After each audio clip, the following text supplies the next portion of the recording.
ప్రభునందు ప్రియులారా, ఈ ఆదివారాన్ని ఏమన్నారు?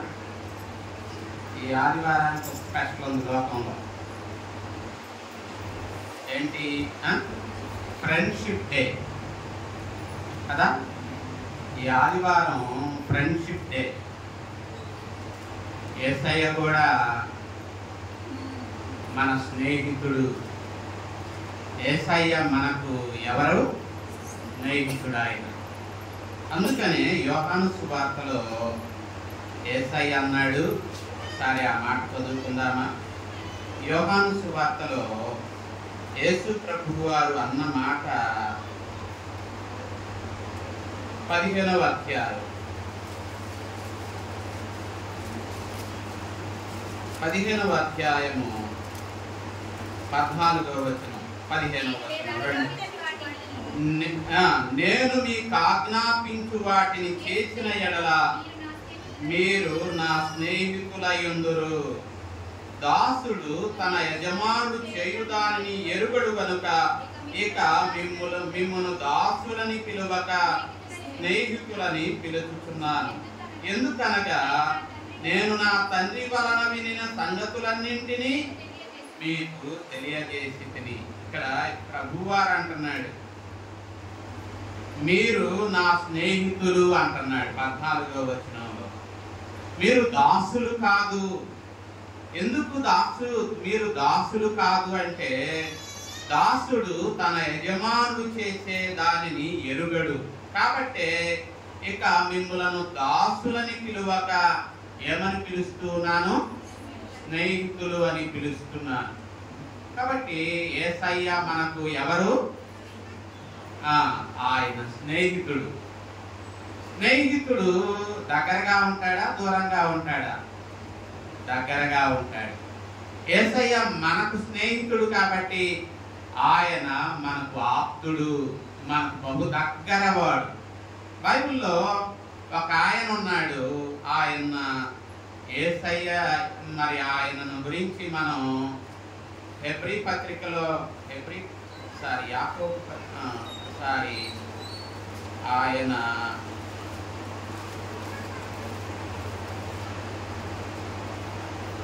యాకోబు పత్రికలో 2:23లో, కాబట్టి అబ్రహాము దేవుని నమ్మెను, అది అతనికి నీతిగా ఎంచబడెను అను లేఖనము నెరవేర్చబడెను, మరియు దేవుని స్నేహితుడని అతనికి పేరు కలిగెను. అబ్రహాముకు ఏం పేరుందట? దేవునికి ఎవరట? స్నేహితుడు. మరి అబ్రహాము దేవుణ్ణి స్నేహితుడుగా కలిగి ఉన్నాడు. మరి ఈ దినము యేసయ్యను మనం కూడా అబ్రహాము కలిగి ఉన్నట్లు ఆయనను మనం ఎలా ఉండాలి? స్నేహితుడిగా కలిగి ఉండాలి. మరి స్నేహితుడు అన్ని పరిస్థితుల్లో మనల్ని విడిచిపెట్టాడు కదా. ఈ లోకపు స్నేహితులు చిన్నప్పుడు మనం చదువుకునేటప్పుడు మనకు ఎంతో మంది స్నేహితులు ఉన్నారు. ఇప్పుడు చదువుకునే పిల్లలు ఉన్నారు. మీకు ఎలిమెంటరీ స్కూల్లో ఉన్నవాళ్ళు స్నేహితులు ఇప్పుడు ఉన్నారా? మీకు లేరుగా. ఎలిమెంటరీ స్కూల్లో ఉన్న స్నేహితులు మీతో ఉన్నారా? లేరు. హై స్కూల్లో కొంతమంది ఉండొచ్చు, కానీ ఎలిమెంటరీ స్కూల్ నుండి హై స్కూల్కి వచ్చిన తర్వాత ఇంకొంతమంది స్నేహితులు ఉంటారు. వాళ్ళు ఒకవేళ మనతో ఉండొచ్చు, మన కాలేజీకి వెళ్ళిన తర్వాత ఆ స్నేహితులు మనతో కాంటాక్ట్లో ఉండొచ్చు, ఉండకపోవచ్చు. మరి ఆ తర్వాత పెళ్ళి అయిన తర్వాత మరికొంతమంది స్నేహితులు మన జీవితంలోకి వస్తారు కదా. కాబట్టి జీవితంలో చాలా మంది స్నేహితులు మనం కలిగి ఉంటాం. ఒకవేళ ఆ స్నేహితులు మన కొరకు కొంతవరకే, కొంతకాలమే అండి. కానీ యేసయ్య ఎటువంటి స్నేహితుడు అంటే మన కొరకు ప్రాణం పెట్టిన స్నేహితుడు. యేసయ్య మన కొరకు ఏం పెట్టాడు? ప్రాణమే పెట్టినటువంటి స్నేహితుడు కదా. మీరు చెప్పండి ఇప్పుడు. మరి యేసయ్య కంటే నిజమైన స్నేహితుడు ఈ భూమి మీద మనకెవరైనా ఉన్నారా? లేరు కదా. మరి మన స్నేహితులు మనతో కొంతకాలమే ఉంటారు, కానీ యేసయ్య మనతో ఎంతకాలం ఉంటాడు? ఎల్లకాలము లేక సదాకాలము. మత్తయి సువార్తలో ఆయన అన్నాడు, నేను 28వ అధ్యాయంలో చివరి మాటలు అయ్యే కదా, ఇదిగో యుగ సమాప్తి వరకు సదాకాలము మీతో కూడా నేనున్నాను అన్నాడు. యుగ సమాప్తి వరకు. ఏమండి అంటే ఈ భూమి మీద మన స్నేహితులు మనల్ని మరిచిపోతారు, మనం వాళ్ళను మరిచిపోతాం. వాళ్ళు మనతో ఎల్లకాలం ఉండరు. కానీ మనతో ఎల్లకాలం ఉండే స్నేహితుడు ఎవరు? యేసయ్య. ఆ స్నేహితుడు మన కొరకు ఏం చేశాడు? చేయవలసిందంతా చేశాడు. ఏమండి ఆ స్నేహితుడు మన కొరకు ఏమిచ్చాడు? తన జీవాన్నే మనకిచ్చాడు కదా, తన ప్రాణాన్నే మనకిచ్చాడు కదా, తన రక్తాన్నే మన కొరకు ఇచ్చాడు కదా. ఇంతకంటే గొప్ప స్నేహితుడు మనం ఈ భూమి మీద మనకెవరు లేరు. కాబట్టి ఈ రోజు నుండి మనం యేసయ్యను ఏం చేసుకోవాలి?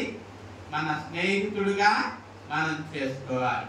కాబట్టి యేసయ్య ఈరోజు ఫ్రెండ్షిప్ డే, ఈరోజు స్నేహితుల దినం. కాబట్టి నీ ఈ లోకంలో ఏ మనుష్యుడు కంటే నీవే నాకు నిజమైన స్నేహితుడు. కాబట్టి నీవే నా నిజమైన స్నేహితుడు. కాబట్టి నేను నీ స్నేహితుడుగా ఉంటానయ్యా, నువ్వు నాకు ఎలా ఉండు? స్నేహితుడుగా ఉండి అని మనసారా నీవు అడిగినట్లయితే యేసయ్య నీతో స్నేహం చేయడానికి ఆయన ఇష్టపడుతున్నాడు. కాబట్టి బైబిల్లో మనం ఇందాక చెప్పుకున్నాం కదా, ఎవరు? అబ్రహాముకి ఎవరు స్నేహితుడు? దేవుడే. దేవుడు అబ్రహామును ఏం చేసుకున్నాడు? తన స్నేహితుడుగా చేసుకున్నాడు. కాబట్టి ఈ దినం, ఈ ఫ్రెండ్షిప్ డే దినం యేసయ్యను నీ స్నేహితుడిగా నువ్వు చేసుకుంటావా? ఆయన నీకు స్నేహితుడుగా ఉంటే నీ జీవితాంతము నీతో ఉంటాడు. నీ జీవితం ఈ లోకములో ముగిసిపోయినా ఆయన నీకు స్నేహితుడుగానే ఉంటాడు. సదాకాలము నీకు స్నేహితుడుగా ఆయన ఉంటాడు. అటువంటి స్నేహితుడిని ఈ ఉదయములో నీవు కలిగి ఉండాలి అని చెప్పి మరి ఆయన ఇష్టపడుతున్నాడు. కాబట్టి ఒక తీర్మానం చేసుకుందామా? యేసయ్యా ఈ రోజు నుండి నీవే నాకు నిజమైన స్నేహితుడవు. అది ఈ దినం ఫ్రెండ్షిప్ డే గురించిన క్లుప్త సందేశం. మరి ఈ దినం మనం లేఖనాలలోనికి వెళదాం. సారి యోహాను సువార్త 6వ అధ్యాయం 24వ వచనం. సారి యోహాను సువార్త 6:24లో మనం చూస్తే అక్కడ యేసు ప్రభువు వారు ఆయన శిష్యులు లేకపోవడాన్ని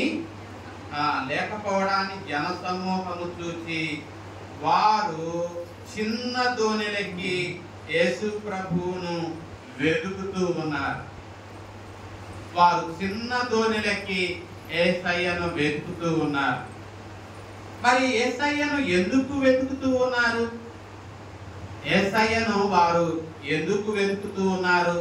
ఆయనను తెలుసుకొని, ఆయన నిజంగా ఆయన ఎవరో తెలుసుకొని ఆయనను వెతుకుతూ ఉన్నారా?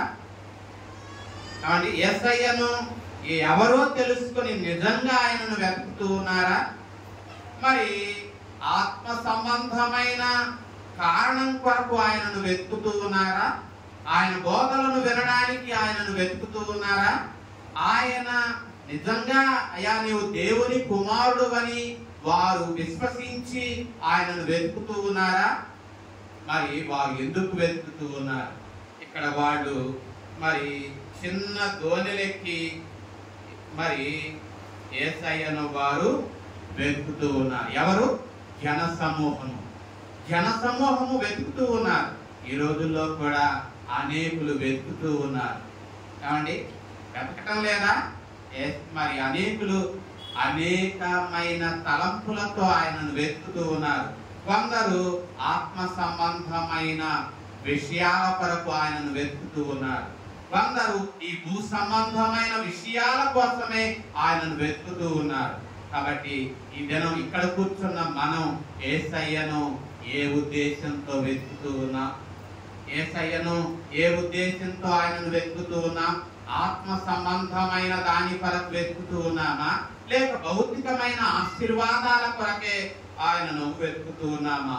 ఏ ఉద్దేశముతో ఆయనను వెతుకుతూ ఉన్నాము? కాబట్టి ప్రభునందు ప్రియులారా, వారి దృష్టిలో ఆయన ఎవరు? 25వ వచనంలో వారు వెతుకుతూ ఉన్నారు. కావున ఆయనను ఏమని అంటున్నారు వాళ్ళు? 25వ వచనంలో బోధకుడా. అంటే ఆయన నిజంగా తెలుసుకొని ఆయన ఎవరో వెతుకుతూ ఉన్నారా? నిజంగా ఆయన తెలుసుకొని వెతికినట్లయితే వారు బోధకుడా అనేవాళ్ళ, లేక దేవుడు తమ రక్షకుడా, తమ కొరకు దిగివచ్చిన మెస్సియా అనేవాళ్ళే, తమ కొరకు ప్రాణం పెట్టడానికి వచ్చిన ప్రభువా అనేవాళ్ళే. కానీ అక్కడ వాళ్ళు ఏమంటున్నారు? 25వ వచనంలో బోధకుడా. ఇదే మాటను శిష్యులు ఆంద్రయ, పేతురు కూడా మొదటి అధ్యాయములో 38వ వచనంలో ఇదే మాట అంటున్నారు. 1:38లో యేసు వెనుకకు తిరిగి వారు తనను వెంబడించుట చూచి మీరేమి వెతుకుతున్నారని వారిని అడుగగా వారు ఏమంటున్నారు? రబ్బీ, నీవు ఎక్కడ కాపురం ఉన్నావు అని అడిగారు. రబ్బీ అన్న మాటకు అంటే శిష్యులు ఎలా వెతుకుతూ ఉన్నారు? దేవుడని విశ్వసించి వెతుకుతూ ఉన్నారా? ఇక్కడ జనసమూహము కూడా ఆయనను తెలుసుకొని నిజంగా ఆయన ఎవరో తెలుసుకొని వెతుకుతూ ఉన్నారా? కానీ 25వ వచనంలో ఆయనను ఏమని వారు తలస్తూ ఉన్నారు? అక్కడ ఆంద్రయ, పేతురులు ఏమని పిలుస్తున్నారు? బోధకుడా అని వారు తలంచి ఆయనను పిలుస్తూ ఉన్నారు. ఇక్కడ కూడా జనసమూహము ఆయనను ఏమని పిలుస్తూ ఉన్నారు? బోధకుడా అంటూ ఉన్నారు. మరి అదేనా వారికి యేసయ్యను గురించిన అవగాహన? అది అంత మాత్రమే వారికి యేసయ్యను గురించిన అవగాహన వారికి. కాబట్టి ప్రభునందు ప్రియులారా, మనం యేసయ్యను ఇన్ని సంవత్సరాలు ఆయనను వెంబడిస్తూ ఉన్నాం. ఆయనను గురించి మనం ఎటువంటి అవగాహన కలిగి ఉన్నాం? ఈ లోకములో యేసయ్యను గురించి అనేకులు రకరకాల అవగాహనలతో ఆయనను తలస్తూ ఉన్నారు. కొందరు మహాత్ములలో ఒకడు అంటున్నారు, కొందరు దేవుళ్ళలో ఒక దేవుడు అంటున్నారు, కొందరు మరి ఆయన ఒక ప్రవక్త అంటున్నారు. మరి ఈ రీతిగా లోకములో మనుషులు వారి అవగాహన రకరకాలుగా కలిగి ఉండి ఆయనను వెతుకుతూ ఉన్నారు. మరి ఇదేనో మందిరములోనికి వచ్చి కూర్చొని ఆయన మాటలు వింటున్నావు, ఆయనను గురించి ఎటువంటి అవగాహన నీవు కలిగి ఉన్నావు? ఏమని తలంచి నీవు దేవుని సన్నిధికి వచ్చావు?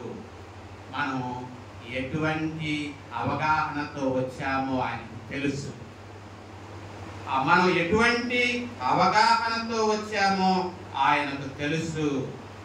ఎందుకంటే ఆయన మన హృదయాలను ఎరిగినటువంటి వాడు. ఒకసారి మరి 2వ అధ్యాయం, యోహాను సువార్తలోనే 2వ అధ్యాయం 24వ వచనం చూస్తే యేసు అందరినీ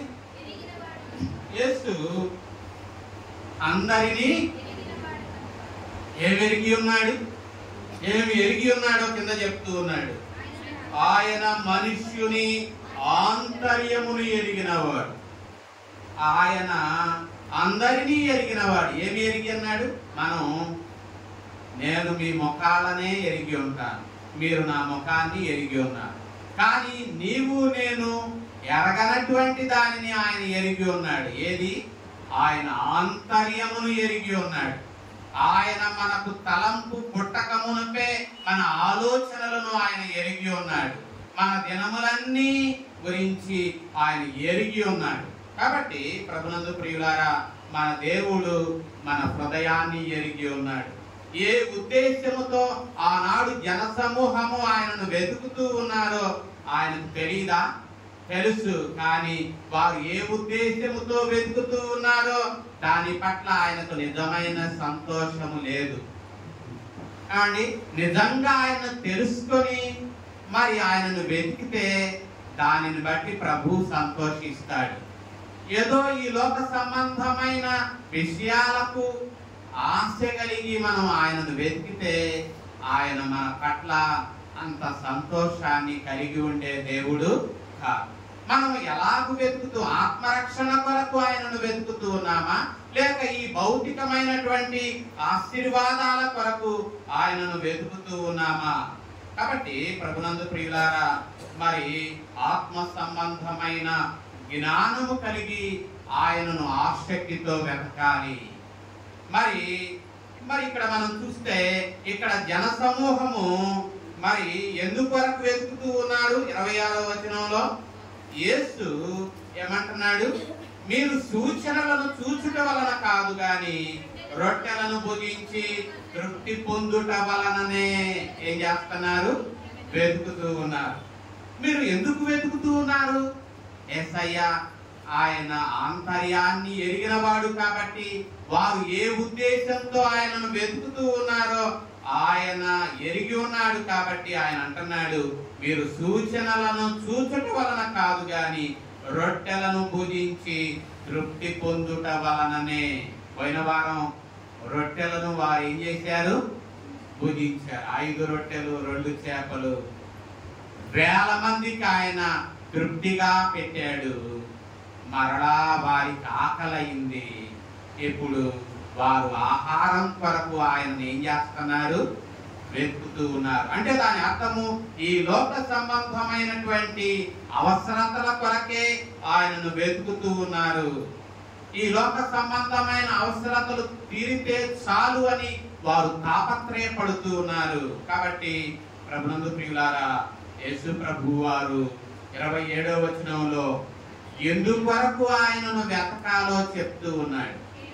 యేసయ్య అన్నిటికంటే దేని మీద మనము శ్రద్ధ కలిగి ఉండాలి, దేనిని వెతకాలో ఆయన చెప్తూ ఉన్నాడు. 27వ వచనంలో క్షయమైన ఆహారము కొరకు కష్టపడకుడి గాని నిత్య జీవము కలుగజేయు అక్షయమైన ఆహారము కొరకే కష్టపడండి అంటున్నాడు. అంటే దాని అర్థము అన్నిటికంటే ఎక్కువగా మనము దేని విషయమై శ్రద్ధ కలిగి ఆయనను వెతకాలో చెప్తూ ఉన్నాడు. క్షణికమైనటువంటి ఈ భౌతికమైన అవసరతల కోసం కాదు ఆయనను వెతికేది. మరి దేని కొరకు? అక్షయమైన దాని కొరకు వెతకండి. క్షయమైపోయే దాని కొరకు కాదు మీరు ప్రయాసపడేది, మీరు వెతికేది. దేని కొరకు వెతకాలి? అక్షయమైన దాని కొరకు వెతకండి. క్షయము కాని దాని కొరకు మీరు వెతకండి. ఈ క్షణికమైనటువంటి భౌతికమైన ఆశీర్వాదాల కొరకు, అవసరతల కొరకు కాదు మీరు వెతికేది, నిత్య జీవము కోసం మీరు వెతకండి అని ప్రభు కోరుతూ ఉన్నాడు. కాబట్టి ఆత్మ సంబంధమైన వాటి కొరకు మనం వెతకాలి. అదే విషయాన్ని మత్తయి సువార్త 6వ అధ్యాయములో ఆయన చెప్తూ ఉన్నాడు. ఒకసారి మత్తయి సువార్త 6:31 చూద్దామా? ఏమి తిందుమో, ఏమి త్రాగుదుమో, ఏమి ధరించుకుందుమో అని చింతపడకుడి, అన్యజనులు వీటి విషయమై విచారింతురు. ఇవన్నీ మీకు కావాలనని మీ పరలోకపు తండ్రికి తెలియను. కాబట్టి మీరేం చేయండి? ఆయన రాజ్యమును నీతిని మొదట వెతకండి, అప్పుడు అవన్నీ మీకేమవుతాయి? అనుగ్రహింపబడతాయి. కాబట్టి ఏమి వెతకాలో ఇక్కడ స్పష్టంగా చెప్తూ ఉన్నాడు. మరి అన్యజనులు ఈ భౌతికమైన వాటి కొరకు వెతుకుతారు. ఆనాడు జన సమూహము కూడా మరి వారు దేని కొరకు వెతికారు? ఆకలైంది. ఈ భౌతికమైనటువంటి అవసరత కొరకు ఆయనను వెతికారు. కానీ ఇక్కడ ప్రభు అంటున్నాడు, అన్యజనులు వీటి విషయమై వెతుకుతారు. మరి మీరు నన్ను నా యందు విశ్వాసం ఉంచిన మీరు వారిలాగా కాదు వెతికేది. మీరు మొదట దేనిని వెతకాలి? నా రాజ్యమును, నా నీతిని మీరు వెతకండి. అప్పుడు మీకు ఏది కావాలో అది మీకు అనుగ్రహింపబడతది అంటాడు. కాబట్టి ప్రభునందు ప్రియులారా, మనము వెతకాలి. ఏది వెతకాలి? ఆయన నీతిని, ఆయన రాజ్యాన్ని వెతకాలి. ఇంకొక మాట చదువుకుందాం.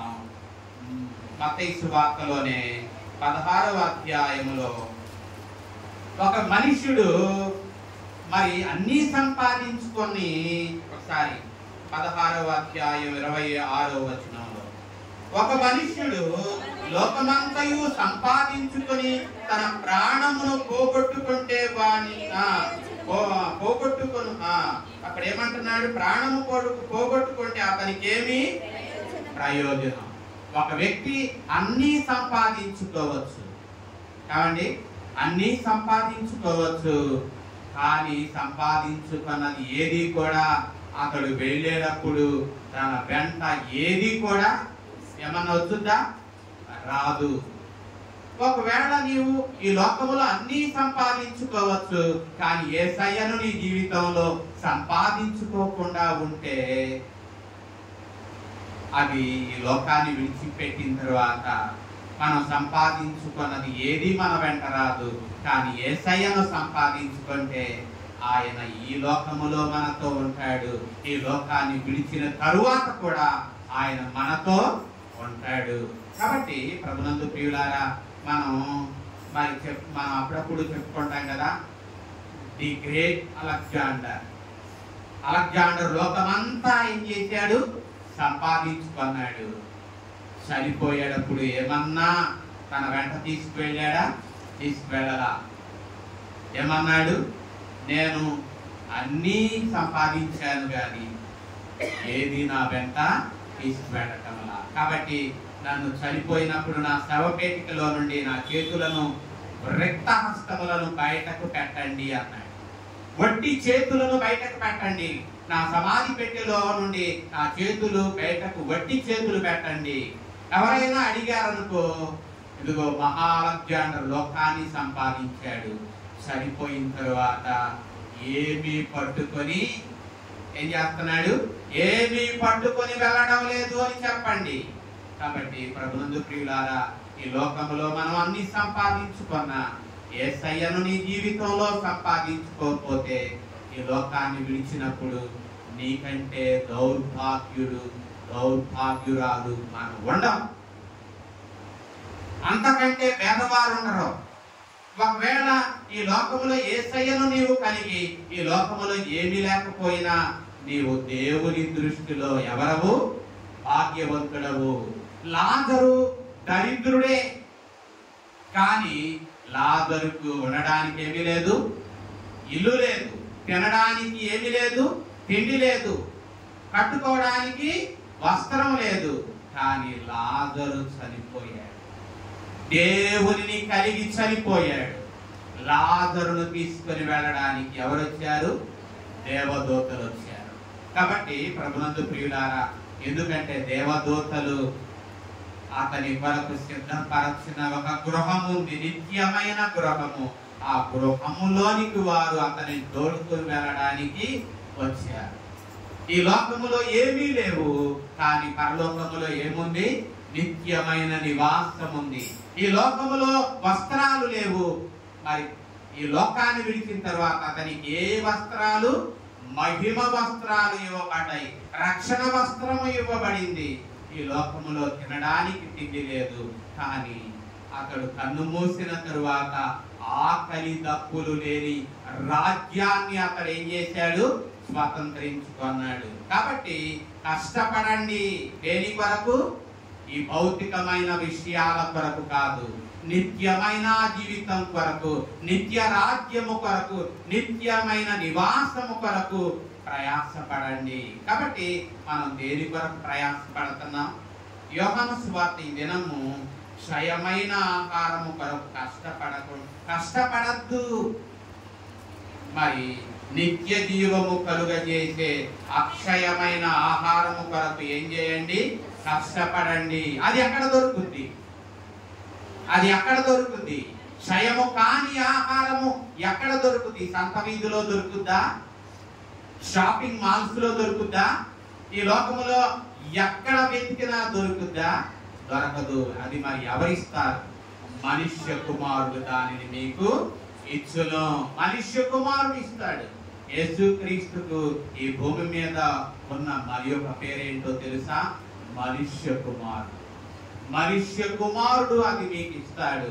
ఈ లోకములో ఎక్కడ వెతికినా, ఎందు వెతికినా ఆ నిత్య జీవం అనేది మనకు దొరకదు. ఒక దేవుడు మాత్రమే ఆ నిత్య జీవాన్ని మనకు ఇవ్వగలిగినటువంటి వాడు. కాబట్టి ఆయనను వెతకండి.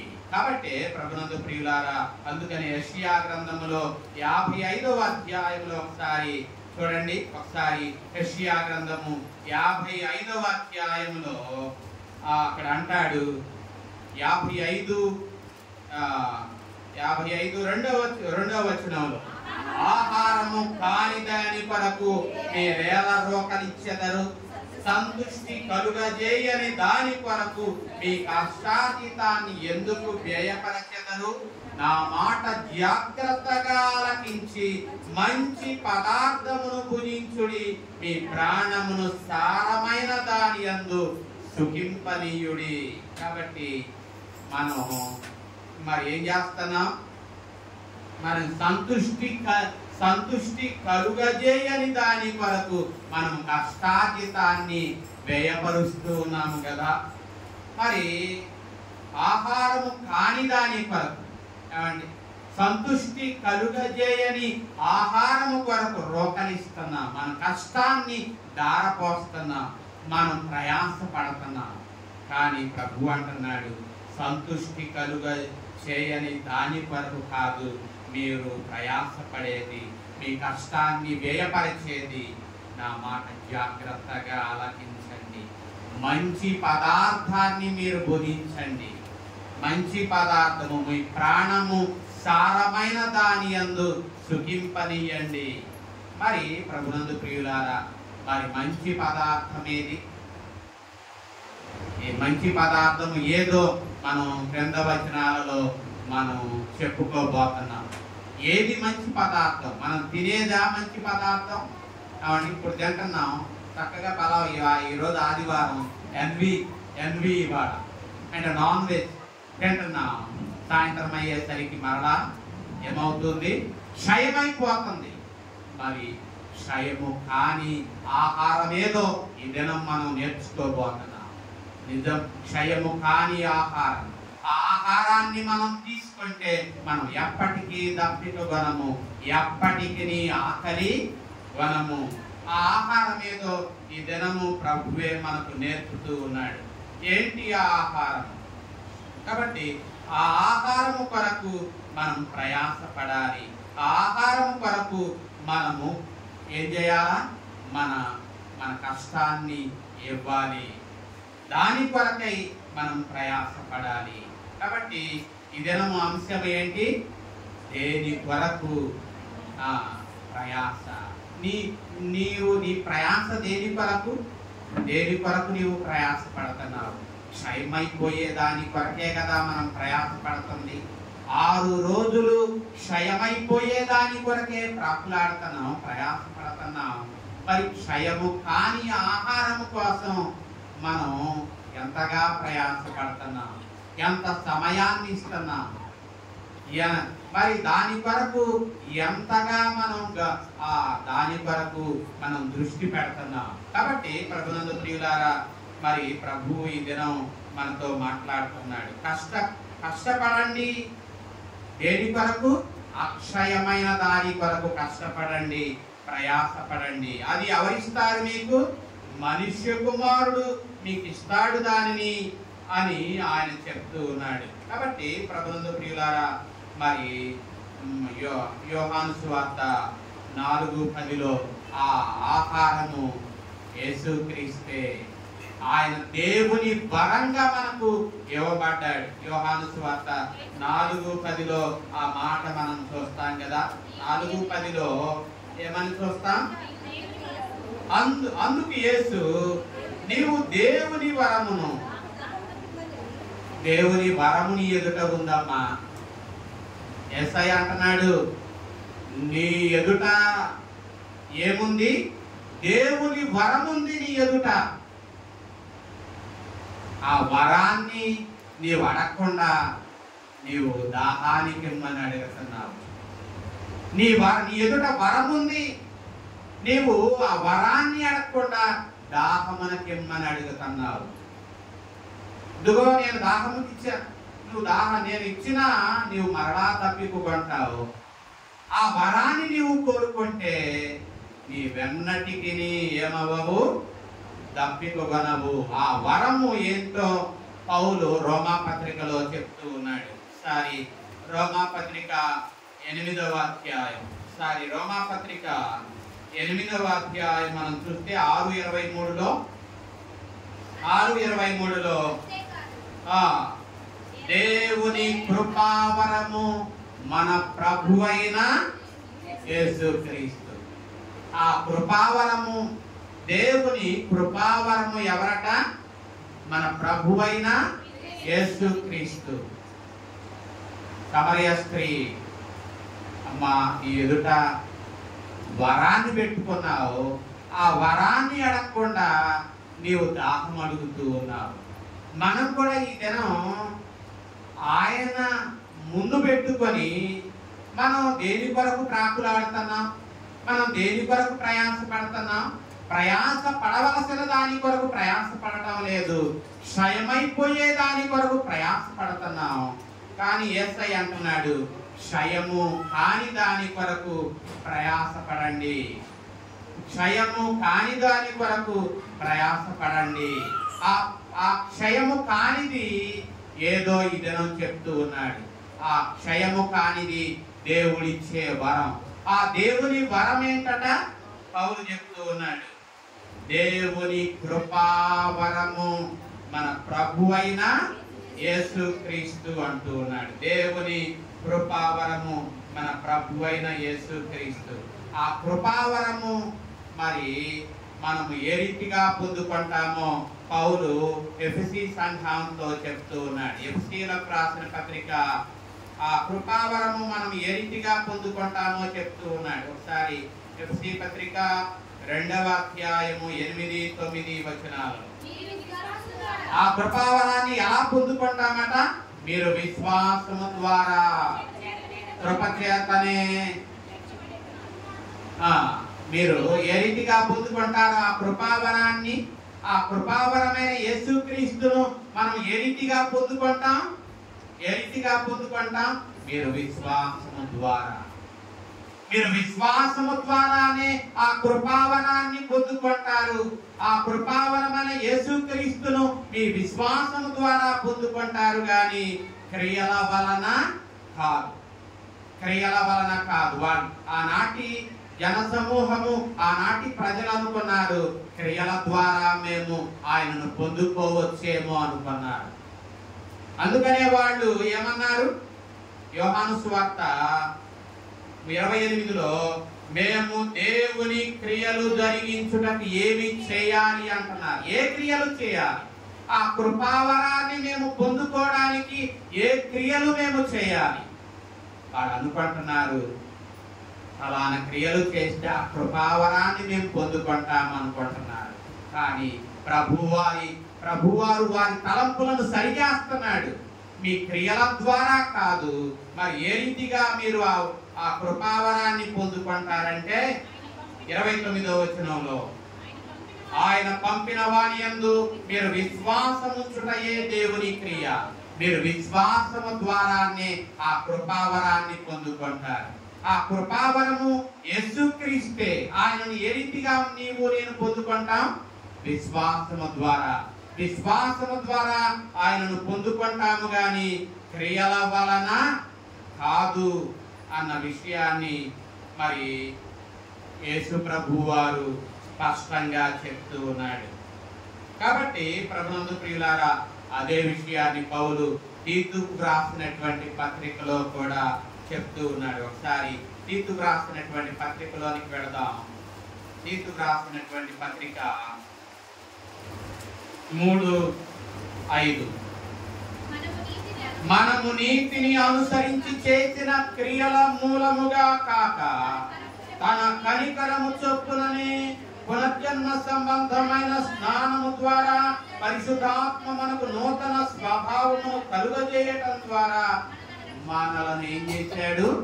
రక్షించుకున్నాడు. మనము ఇక్కడ బహు స్పష్టంగా చెప్తున్నాడు పౌలు, మనము నీతిని అనుసరించి చేసిన క్రియల మూలముగా కాదు, తన తన తన నీతిని మనము నీతిని అనుసరించి చేసిన క్రియల మూలముగా కాదు, మరి ఏ రీతిగా? తన కనికరము చొప్పుననే, విశ్వాసము ద్వారానే మరి ఆయనను మనము ఏమవుతాం? పొందుకుంటాము. కాబట్టి ప్రభునందు ప్రియులారా, ఆ కృపావరమే మనకు ఏ రీతిగా ఇవ్వబడింది? ఆహారంగా. దేవుని కృపావరము మనకు ఆహారంగా ఇవ్వబడింది. ఇందాక పాత నిబంధన చదువుకున్నా, వారికి దేవుడు మాకు ఆహారం లేదు అని ఏడిస్తే మేము ఐగుప్తులో కుండల దగ్గర కూర్చొని తృప్తిగా ఆహారం తిన్నాం. ఇక్కడ చావడానికి తీసుకొచ్చావా అని మోషే అహరోనుల మీద వారు సణిగితే దేవుడు వారికి ఏమిచ్చాడు? ఆహారం ఇచ్చాడు. ఏ ఆహారం ఇచ్చాడు? మన్నాను ఇచ్చాడు. కాబట్టి వాళ్ళు మరి మన్నా అక్కడ వారు తిన్నారు. మరి ఇప్పుడు యేసయ్య మన్నా కంటే శ్రేష్టమైన ఆహారం మనకిచ్చాడు. ఆహారమే తానయ్యాడు. ఆహారం ఆయన అయ్యాడు. ఆనాడు ఇశ్రాయేలీయులు మన్నా తిన్నారు. ఈనాడు మనము అంతకంటే ఎంతో విలువైన విలువైన విలువైన ఆహారమైన యేసయ్యనే మనం తింటున్నాం. వాళ్ళు 40 సంవత్సరాలు తిన్నారు. మనం ఎంతకాలం?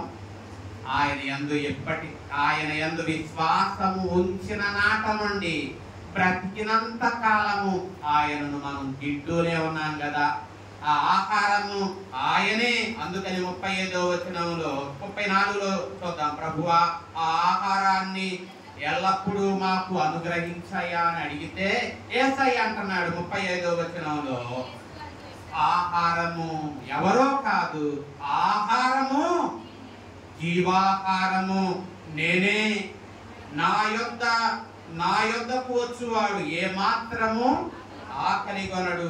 నా యందు విశ్వాసముంచువాడు ఎప్పుడునూ తప్పిపోగలడు. కాబట్టి ఆయనే ఆహారం.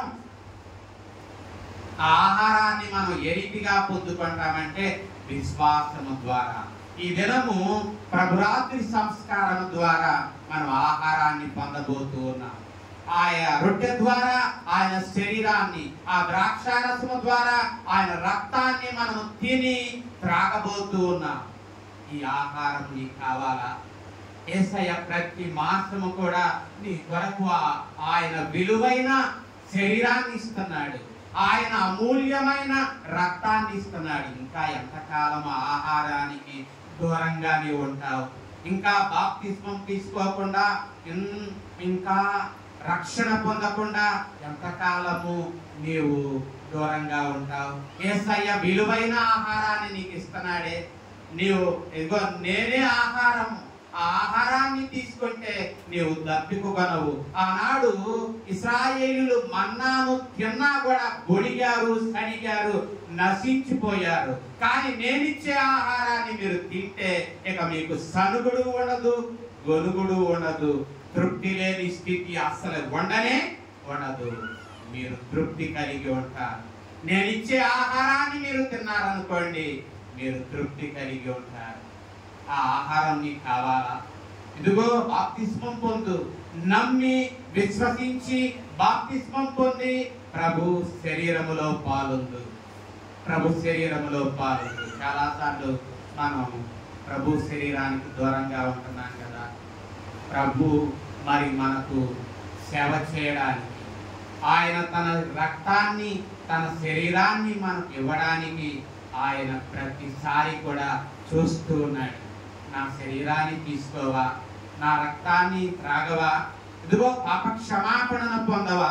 నా సారూప్యములోనికి నీవు మార్చబడవా అని ప్రభువు పిలుస్తూ ఉన్నాడు. కాబట్టి ప్రభునందు ప్రియులారా, ఇంకా బాప్తిస్మము ఎవరైనా తీసుకోకుండా ఇంకా దూరంగా ఉన్నారా? ఇంకా బాప్తిస్మం తీసుకొని కూడా ప్రభు శరీరంలో పాల్గొనకుండా ఉన్నారా? ఉచితంగా ఆయన మనకు నిత్య జీవాన్ని ఇస్తానంటున్నాడు. నా శరీరమును తిని నా రక్తమును త్రాగువాడే ఏం గలవాడు? నిత్య జీవము గలవాడు. నా శరీరమును తిని నా రక్తమును త్రాగువాడే ఏం గలవాడు? నిత్య జీవము గలవాడు. కాబట్టి ఆయన శరీరాన్ని ఈరోజు తినే అవకాశాన్ని మనకిచ్చాడు. ఒక మాసం తర్వాత ఏమండి, ఇంకా ఆ శరీరం మిగిలి ఉన్న రొట్టె ఏం చెప్తూ ఉంది? మిగిలి ఉన్న ద్రాక్షారసం ఏం చెప్తూ ఉంది? నీ కొరకే నా శరీరాన్ని ఇంకా మిగిల్చి ఉంచా. ఆ మిగిలిన ద్రాక్షారసం ఏం చెప్తుందంటే, ఇంకా నీ కొరకే నా రక్తాన్ని నీ కొరకు దాచి ఉంచా. ఈ మాసమైనా ఈ రోజైనా నీవు సిద్ధపడి నా శరీరాన్ని తింటావా, నా రక్తాన్ని త్రాగుతావా, నిత్య జీవమునకు వారసుడవుతావా అని దేవుడు తెలుస్తూ ఉన్నాడు. కాబట్టి ప్రభునందు ప్రియులారా, ప్రభు శరీరాన్ని మనం తిందాం, ప్రభు రక్తాన్ని మనం త్రాగుదాం, నిత్య జీవమును మనం పొందుకొని ఆయన రాజ్య వారసులుగా ఉండడానికి కృపగల దేవుడు మనకు సహాయము చేయునుగాక. ఆమె సమస్త జ్ఞానానికి మించిన దేవుని సమాధానం యేసుక్రీస్తు వలన మన హృదయములకును తలపులకును కావలి ఉండి నడిపించునుగాక. ఆమె